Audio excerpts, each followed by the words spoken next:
الحمدللہ رب العالمین والعاقبۃ للمتقین والصلاة والسلام علی رسولہ النبی الکریم وعلی آلہ وصحبہ واہل بیتہ وازواجہ وذریاتہ اجمعین اما بعد فاعوذ باللہ من الشیطان الرجیم بسم اللہ الرحمن الرحیم ان الصفا والمروۃ من شعائر اللہ فمن حج البیت او اعتمر فلا جناح علیہ ان یطوف بہما ومن تطوع خیرا فإن اللہ شاکر علیم صدق اللہ مولانا العظیم وصدق رسولہ النبی الکریم۔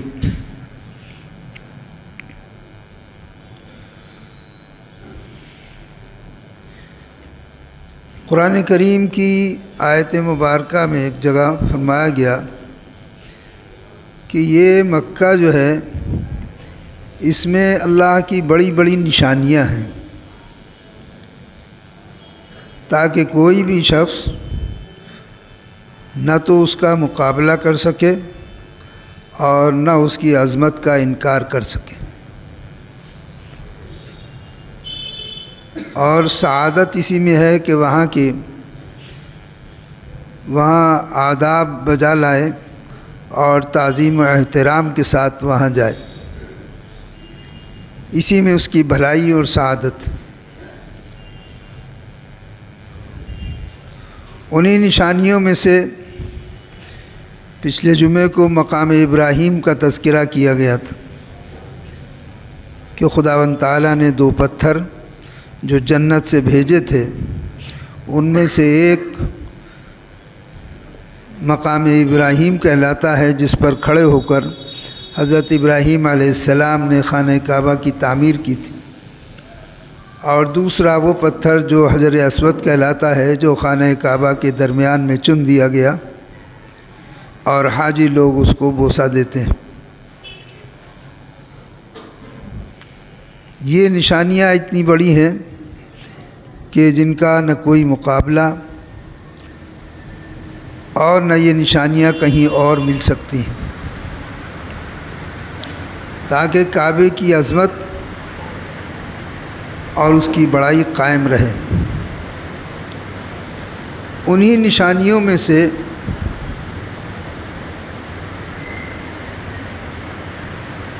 زمزم کا کنواں ہے،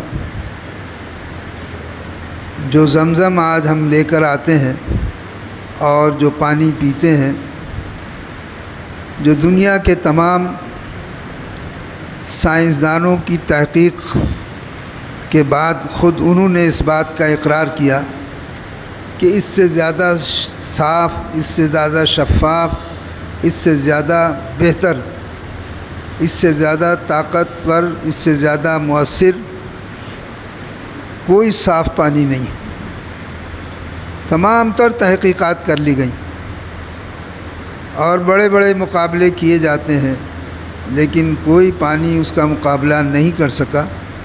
یہ خداوند تعالیٰ کا معجزہ ہے، یہ خداوند تعالیٰ کی عظمت کی دلیل ہے۔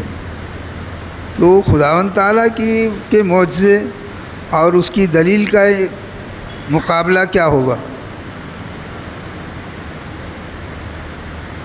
یہ زمزم کا کنواں صفا اور مروہ کی پہاڑیوں کے درمیان واقع ہے۔ قرآن کریم میں صفا اور مروہ کی پہاڑیوں کا بھی تذکرہ کیا گیا۔ دراصل حج جو ہے، حج عبادت، یوں تو جتنی بھی عبادتیں ہیں یہ سب انبیاء علیہم السلام سے منسوب ہیں اور ان کی یادگار ہیں، یہ یاد رکھیے۔ ہماری نمازیں بھی مختلف انبیاء علیہم السلام کے ساتھ منسوب ہیں۔ کسی نے ظہر کی نماز پڑھی، کسی نے فجر کی نماز پڑھی، کسی نے عصر کی نماز پڑھی، کسی نے مغرب کی نماز پڑھی۔ تو یہ عبادتیں جو ہیں وہ خداوند تعالیٰ نے انبیاء علیہم السلام کی یادگار بنایا ان کو۔ حج بھی تو ایک ایسی عبادت ہے کہ جس کا ایک ایک رکن اور ایک ایک بات ابراہیم علیہ السلام اور ان کے خاندان کی یادگار ہے، ان کے اہل خانہ کی یادگار ہے۔ ابراہیم علیہ السلام کی جو آزمائشیں تھیں، ان آزمائشوں میں ایک بڑی آزمائش یہ بھی تھی کہ انہیں حکم ہوا، اولاد نہیں ہوتی تھی، جب اولاد ہوئی تو 2 بیویاں تھیں حضرت ابراہیم علیہ السلام کی، حضرت سارہ اور حضرت ہاجرہ۔ تو حضرت ہاجرہ سے اولاد ہو گئی، سارہ بڑی تھی، ان سے اولاد نہیں ہوئی۔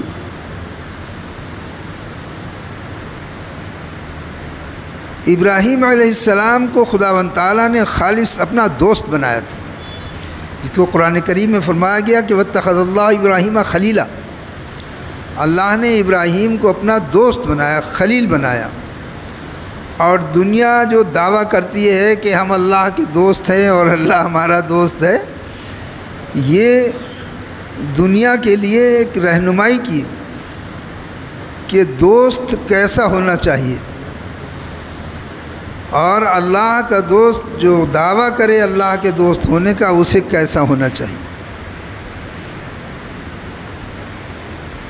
تو ان کو آزمائشوں سے گزارا، اور اس آزمائش میں ایک بڑی آزمائش یہ آئی کہ ان سے کہا گیا کہ اچھا ایسا نہ ہو کہ تمہارا دل اولاد کی محبت میں مبتلا ہو جائے اور ہماری یاد سے غافل ہو جائے، اس لیے ایسا کرو کہ اپنے اس بیوی اور بچے کو جہاں ہم تم سے کہیں وہاں چھوڑ کر آ جاؤ۔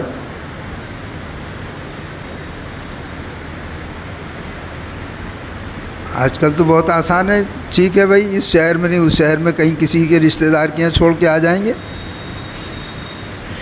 لیکن کتنی دور؟ ملک شام سے مکہ معظمہ کا سفر تقریباً 1000 میل کا ہے، 1000 میل دور حکم ہوا کہ وہاں چھوڑ کر آؤ۔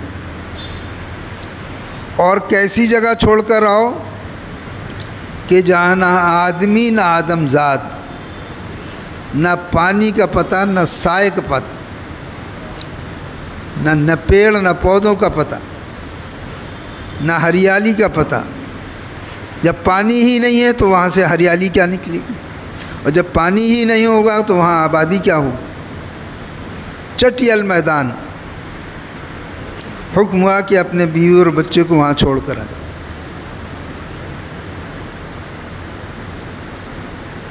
ہم ابراہیم علیہ السلام کے قصے سنتے ہیں، سنانا بڑا آسان ہو جاتا ہے، لیکن حقیقت یہ ہے کہ ہمیں اس بات پہ غور کرنا چاہیے کہ خداوند تعالیٰ کا قرب حاصل کرنے کے لیے کتنی قربانیاں دینا پڑتی۔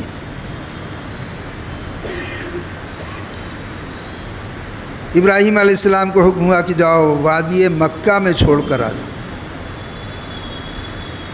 ابراہیم علیہ السلام لے کے چل پڑے بیوی بچوں کو، ایک ننھا سا بچہ گود کا، اور اس کو لے کر آ گئے۔ یہ معجزہ ہے انبیاء علیہ السلام کا کہ خداوند تعالیٰ نے ان کی زمین کو ایسا سکیڑ دیا کہ کتنے زمانے میں سفر کیا، ورنہ آ گئے، بیوی بچے کو وہاں چھوڑ دیا۔ صفا مروہ کی پہاڑیوں کے درمیان حضرت ہاجرہ نے کہا کہ یہاں نہ آدم ذات، نہ پانی نہ دانا نہ کچھ، کس کے بھروسے پر چھوڑ جا رہے ہیں؟ کہ اللہ کا حکم ایسا ہی ہے، آپ نے فرمایا ہے یہ اللہ کا حکم ہے۔ وہ فرما بردار لوگ، انہوں نے کہا اللہ کا حکم ہے تو آپ جائیے، خدا حافظ، اللہ ہمارا نگہبان ہے۔ چنانچہ ابراہیم علیہ السلام ان کو وہاں چھوڑ کر چلے گئے۔ تھوڑا بہت پانی مشکیزے میں تھا وہ دے دیا، وہ بھی جب ختم ہو گیا، ننھے اسماعیل گود کے پیاس سے جب تڑپنے لگے تو حضرت ہاجرہ ایک پتھر کے سائے میں وہاں چھوڑ کر ان کو، دو پہاڑیاں تھیں جو بیچ درمیان میں صفا اور مروہ، کبھی وہ صفا پر چڑھ جاتی تھیں کہ کہیں پانی کا نشان نظر آ جائے، کبھی مروہ پر چڑھ جاتی تھیں دوڑ کے آ کے کہ شاید پانی کا کوئی نشان مل جائے، لیکن وہاں پانی کہاں، پانی کا تو نام و نشان نہیں تھا۔ 7 چکر لگائے، صفا پہ جاتی تھی، پھر مروہ پہ جاتی تھی، پھر پلٹ کر آتی تھی، پھر صفا پہ جاتی تھی، پھر مروہ پہ جاتی تھی۔ 7 چکر لگانے کے بعد خداوند تعالیٰ نے اپنی قدرت کاملہ سے جہاں حضرت اسماعیل لیٹے ہوئے تھے ان کی ایڑیوں کے نیچے خداوند تعالیٰ نے اپنی قدرت کاملہ سے وہاں چشمہ جاری کر دیا۔ یہ ننھے اسماعیل علیہ السلام کا معجزہ۔ دراصل ہمیشہ یہ بات یاد رکھیے، لوگوں کو اس میں گڑبڑ کر دیتے ہیں کہ ہر شے خداوند تعالیٰ کی قدرت کاملہ کا نمونہ ہوتا ہے، لیکن وہ خداوند تعالیٰ ان چیزوں کو جب لوگوں کی طرف منسوب کرتا ہے تو جب خداوند تعالیٰ کی طرف منسوب ہوتی ہے تو وہ اس کی قدرت کاملہ کہلاتی ہے۔ جب انبیاء علیہ السلام کی طرف وہ منسوب ہوتا ہے تو وہ معجزہ کہلاتا ہے، جب اولیاء کرام کی طرف منسوب ہوتا ہے تو وہ کرامت کہلاتی ہے۔ لوگ اس کو گڑمٹ کر کے بس قدرت کاملہ کر کے، اور کچھ لوگ تو احترام کرتے ہیں اور کچھ لوگ اولیاء کرام کی توہین کرنا شروع کر دیتے ہیں، انبیاء علیہ السلام کی عظمت کا بھی انکار شروع کر دیتے ہیں۔ بہت احتیاط کی ضرورت ہے۔ یہ معجزہ خداوند تعالیٰ کی قدرت کاملہ کا نمونہ، وہاں سے چشمہ ابل پڑا۔ جب چشمہ ابلا وہاں اور وہ پانی پھیلنے لگا تو جان میں جان آئی، سانس آئی۔ حضرت حاجرہ نے وہاں سے جو مٹی اور کنکریٹ اور جو کچھ بھی تھا اس کو گروندا بنا کے اس پانی کو روکنے کی کوشش کری، وہ پھیلتا جا رہا تھا، چشمہ ابل رہا تھا، اسے روکا انہوں نے کو، اور اپنی زبان کے اندر جو ان کی اس وقت کی زبان عبرانی زبان تھی اس میں فرمایا کہ زم زم، ٹھہر جا۔ زم زم کے معنی ہے ٹھہر جا، وہ اس زبان کا لفظ تھا، عبرانی زبان کا لفظ تھا کہ ٹھہر جا ٹھہر جا۔ اللہ تعالیٰ نے اسی لفظ کو اتنا مقبول بنایا کہ آج تک اس کنویں کا، اس پانی کا نام ہی زمزم ہے، اور قیامت تک یہی نام باقی رہے گا۔ وہ معجزہ، اب جب پانی آ گیا تو وہاں آبادی شروع ہو گئی۔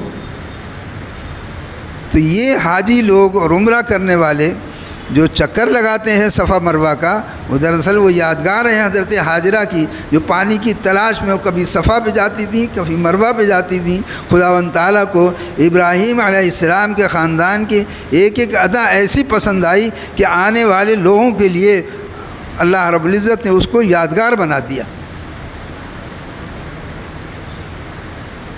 چنانچہ ہر حاجی اور عمرہ کرنے والا جب طواف کر لیتا ہے اس کے بعد صفا و مروہ کے اوپر جا کر سعی کرتا ہے، اور درمیان کے اندر جب بیچ کی وادی آتی ہے تو اس میں تھوڑا دوڑتا بھی ہے، پہاڑی پہ چڑھتا ہے تو زور لگتا ہے، بیچ میں میدانی علاقہ آتا ہے تھوڑا سا تو اس میں دوڑتا ہے۔ تو وہ بھی سنت کر دیا کہ اوپر سے نیچے سے ڈھلان سے آؤ، ادھر سے آؤ تو دوڑو، ادھر سے آؤ تو دوڑو، بیچ کا جو حصہ ہے برابر کا اس میں تھوڑا سا سعی کرو، ہلکا ہلکا دوڑو اس میں، یہ بھی مسنون ہے۔ اسی لیے قرآن کریم میں ارشاد فرمایا گیا، یہ زمزم چلتا رہا۔ ایک زمانہ آیا جب وہاں قبیلہ جرہم آ گیا تھا، اور قبیلہ جرہم سب سے پہلا قبیلہ تھا جو وہاں آباد ہوا۔ اس آبادی کے بعد میں لوگ آتے رہے، قبیلے آتے رہے، خاندان بنتے رہے، شادیاں آپس میں ہوتی رہیں۔ اسماعیل علیہ السلام بھی بڑے ہوئے، ان کی شادی بھی قبیلہ جرہم میں ہوئی۔ لیکن مکے کا سردار جو تھا مغاد ابن عمر، جب اس کی اپنے دشمنوں سے جنگ ہوئی تو اس وقت تک تو پانی تھا، لیکن جب وہ گیا اور اس سے جب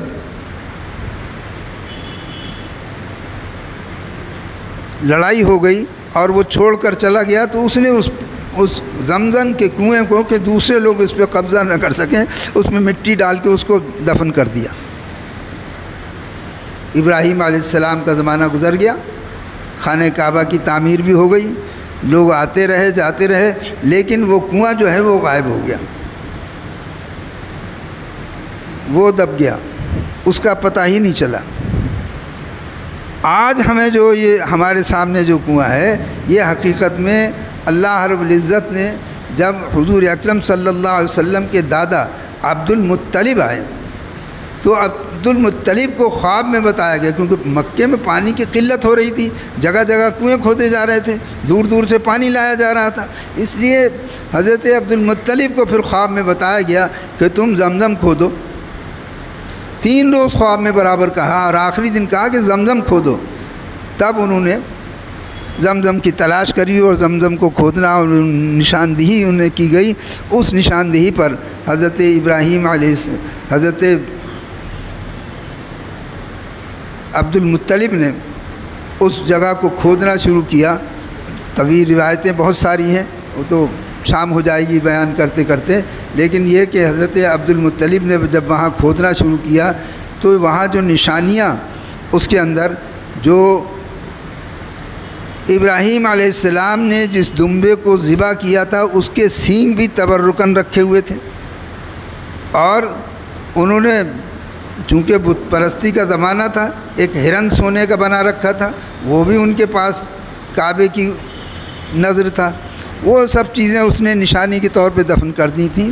جب عبد المطلب نے اس جگہ کو کھودا ہے تو وہ نشانیاں نکلی، تو اور لوگوں نے حضرت عبد المطلب نے ایک نظر مان لی، کھود رہے تھے، کنواں مل نہیں رہا تھا، کھودے جا رہے تھے، دب گیا تھا وہ، تو ایک نظر مان لی حضرت عبد المطلب نے کہ ہمیں زمزم کا کنواں مل جائے گا، اور میرے اگر 10 بیٹے ہوں گے تو ان میں سے ایک بیٹے کو میں قربان کر دوں گا، اس کی قربانی دے دوں گا۔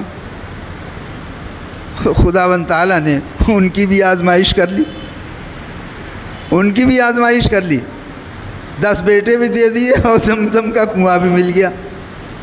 اب مسئلہ آیا، 10 بیٹے ہو گئے تو ان میں سے قربان کیا جائے۔ حضرت عبداللہ تھے سب سے زیادہ خوبصورت، تو یہ تھا کہ جو سب سے زیادہ محبوب ہوگا اسی کو قربان کریں گے۔ حضرت عبد المطلب تیار ہو گئے حضرت عبداللہ کو قربان کرنے کے لیے۔ لوگوں نے کہا نہیں یہ نہیں ہو پائے گا، یہ تو عبد المطلب اگر تم نے ایسا کر دیا تو یہ ہمارے یہاں رسم بن جائے گی، ہم کو اپنی اولاد قربان کرنا پڑے گی، یہ نہیں ہوگا، کوئی اور ترکیب نکالو۔ چنانچہ ایک قیافہ شناس کے پاس گئے اور دوسرے لوگوں کے پاس گئے، ان سے مشورہ لیا گیا۔ اس نے کہا کہ تمہارے یہاں اونٹوں کی دیت کتنے اونٹوں کی دیت ہوتی ہے؟ اگر ایک آدمی کو قتل کر دیا جائے تو اس کے بدلے میں کتنے اونٹ دیتے ہو؟ انہوں نے کہا کہ 10 اونٹ دیتے ہیں۔ تو فرمایا کہ جاؤ اب ایک پرچی پہ عبداللہ کا نام لکھو، ایک پہ 10 اونٹ لکھو، اگر 10 اونٹ آ جائیں تو 10 کو قربان کر دینا، اور اگر عبداللہ کا نام آئے تو پھر 10 اونٹ بڑھا دینا۔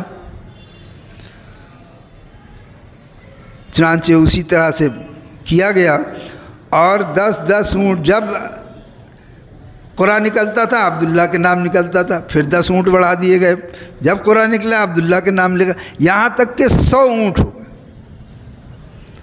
100 اونٹ جب لکھ دیے گئے تو اس کے بعد پھر پرچی جو ہے اونٹوں کے نام پر نکلی، اور 100 اونٹ حضرت عبداللہ کی جگہ جو حضور اکرم صلی اللہ علیہ وسلم کے والد تھے، جنہیں قربان کرنے کے لیے جا رہے تھے، ظاہر ہے کہ سید المرسلین صلی اللہ تعالیٰ علیہ وسلم ان کی پشت سے آنے والے تھے، تو خداوند تعالیٰ ان کو کیسے قربانی میں قربان کرا دیتا؟ خداوند تعالیٰ تو حفاظت کرنے والا ہے، اس نے ان کی حفاظت کری اور 100 اونٹ قربان کیے۔ اسی لیے ایک حدیث پاک ہے، یہ قصہ میں نے اس لیے سنایا کہ حضور اکرم صلی اللہ علیہ وسلم کا ایک ارشاد گرامی ہے کہ انا ابن الذبیحین، میں دو ذبیحوں کا بیٹا ہوں، یعنی جو 2 شخص اللہ کی راہ میں قربان کرنے کے لیے گئے تھے ان کا میں 2 کا بیٹا ہوں۔ تو 2 کیسے؟ ایک تو حضرت اسماعیل، حضور اکرم صلی اللہ علیہ وسلم اسماعیل کی اولاد، حضرت اسماعیل کی اولاد میں ہیں، حضرت ابراہیم کے بیٹے جو اسماعیل تھے، حضرت اسماعیل کی اولاد میں حضور اکرم صلی اللہ علیہ وسلم ہیں، اور حضرت اسماعیل کو ہی بھی اللہ نے حکم دیا تھا قربان کرنے کا، ان کو بھی پھر اللہ نے دمبا بھیج کر بچا لیا۔ اسی طرح سے حضرت عبداللہ کو قربان کرنے کا معاملہ آیا تھا تو اللہ تعالیٰ نے ان کو بھی بچا لیا۔ اس لیے حضور اکرم صلی اللہ علیہ وسلم نے فرمایا کہ انا ابن الذبیحین، میں دو خداوند تعالیٰ کی راہ میں قربان ہونے والے دو باپوں کا بیٹا ہوں، ایک اسماعیل ہے اور ایک حضرت عبداللہ ہے۔ تو یہ وہ جگہ ہے اور یہ وہ زمزم ہے، اس کے اوپر جو دوڑتے ہیں خداوند تعالیٰ نے فرمایا کہ ان الصفا والمروۃ من شعائر اللہ۔ دیکھیے ایک چیز ہمیں یاد رکھنا چاہیے، اور آج بھی قرآن کریم یوں ہی نہیں ہے، قرآن کریم میں ہمیں ہدایت ملتی ہے، ہمیں رہنمائی ملتی ہے۔ اگر کسی چیز کہیں پر کوئی گندگی اور پلیدگی آ جائے تو اس گندگی اور پلیدگی کو صاف کر دیجئے تو پھر وہ چیز پاک اور صاف ہو جاتی ہے۔ یہ نہیں ہے کہ اگر کہیں پر گندگی اور پلیدگی ہے تو پھر آپ اس سے گریز و پرہیز کرتے رہیں، وہاں پلیدی جو ہے بڑھتی چلی جائے اور گندگی بڑھتی چلی جائے۔ صفا اور مروہ جس کے اوپر حضرت حاجرہ نے چکر لگائے تھے، بت پرستی کا دور تھا، ان مشرکین مکہ نے بعد میں ان دونوں پہاڑیوں پر بت رکھ دیے، ایک کا نام اصاف رکھ دیا، ایک کا نام نائلہ رکھ دیا۔ صفا پہ اصاف رکھ دیا، مروہ پہ نائلہ رکھ دیا، تو اس میں مؤنث لگا ہوا تھا اس لیے ادھر دیوی رکھ دی اور ادھر دیوتا رکھ دیا۔ اب جب چکر لگاتے تھے وہ بھی چکر لگاتے تھے، ایسا مشرکین مکہ خانہ کعبہ کا طواف بھی کرتے تھے، وہ الگ ہے کہ اپنے کس ڈھنگ سے کرتے تھے وہ، اور اس کے ساتھ ہی ساتھ صفا مروہ کا چکر بھی لگاتے تھے، لیکن وہ یہ سمجھتے تھے کہ یہ زمزم جو ہے یہ ان بتوں کی برکت سے ہے، اس لیے وہ جاتے تھے ان تبرک حاصل کرنے کے لیے۔ صفا پہ جاتے تھے تو پہلے بت کو چھوتے تھے تعظیماً، وہ ادھر جاتے تھے تو اسے نائلہ کو چھوتے تھے تعظیماً۔ جب اسلام آیا تو اسلام نے خانہ کعبہ سے بھی تمام بتوں کو ہٹا دیا، ہر جگہ سے بتوں کو ہٹا دیا، یہاں تک کہ ان پہاڑیوں سے بھی بتوں کو ہٹا دیا۔